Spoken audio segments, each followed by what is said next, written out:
What's up, guys? My name is Chad Morocco. I'm a full-time realtor in Massachusetts and New Hampshire, and I believe the biggest misunderstood closing cost, the most overlooked closing cost by buyers is prepaids. So I want to share with you exactly what are prepaids and why they differentiate on every single real estate closing. So let's start with what are prepaids. So prepaids are essentially taxes, insurance, interest that's paid up front and are going to appear on your closing disclosure. So why are they always different? Well, the biggest reason up front is going to be your closing date, and I'm going to show you two different examples of this. So the earlier in the month that you close on your property, the more you prepay in interest. So if you closed on the 1st, 2nd, 3rd, 4th of the month versus closing on the 28th, 29th, 30th of a month, you're going to pay more in prepaid interest to the lender. So let's look at an example here.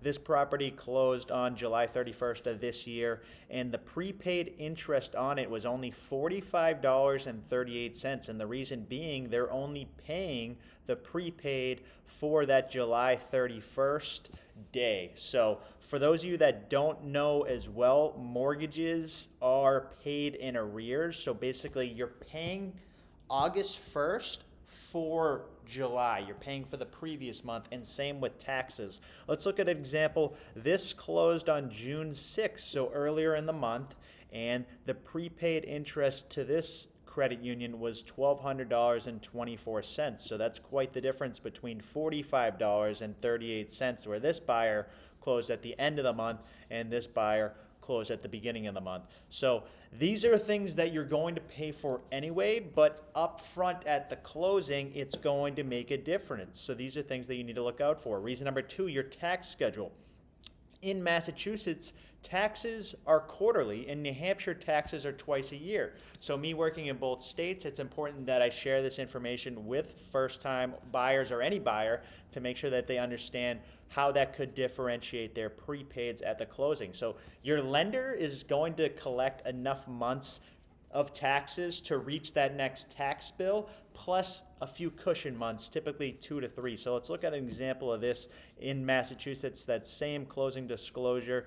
This is a $385,000 condo that was sold. Again, it closed on July 31st, 2025. So Massachusetts is a fiscal tax year where we're taking the July 1st as the start of the year and ends in June. So that could be very confusing to a lot of buyers on this closing disclosure right here. So New Hampshire, it's a calendar year. So first quarter fiscal year 2026 actually starts on July 1st, 2025. So depending on when you're selling a property and who you're working with, your attorney, and when you're closing may advise you not to pay your next tax bill. That's something you're going to want to communicate with your attorney, your title company, or your realtor, or maybe even your lender to make sure you're on the same page there. So my buyer of this property, they were paying the taxes from July 31st, 2025 to September 30th, 2025,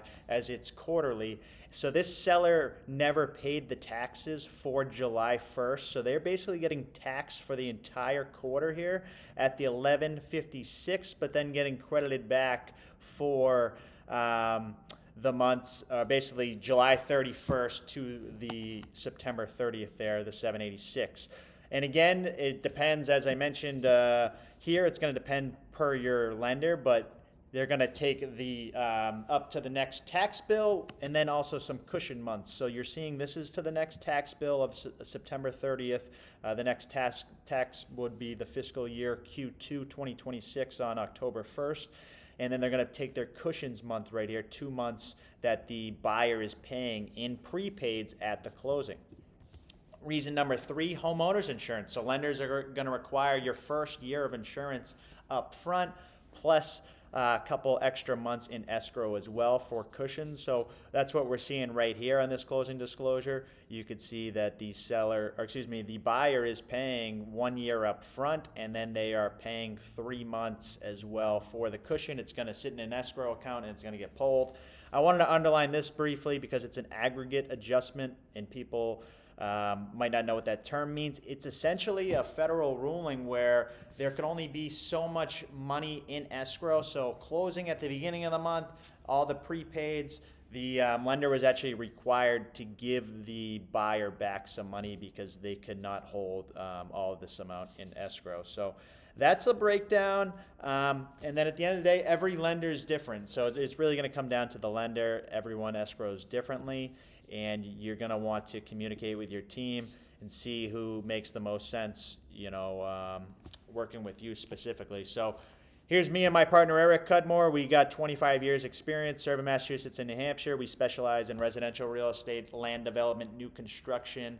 Eric has done a ton of commercial real estate, so I'm starting to learn that aspect. And then we also do a lot of consultations with different investors, breaking the numbers down if it makes sense, to buy a certain project. So feel free to reach out. 978-758-2528. Shoot me a message here. Love to chat. And I hope you have a wonderful day. Hope you learned something. Thanks.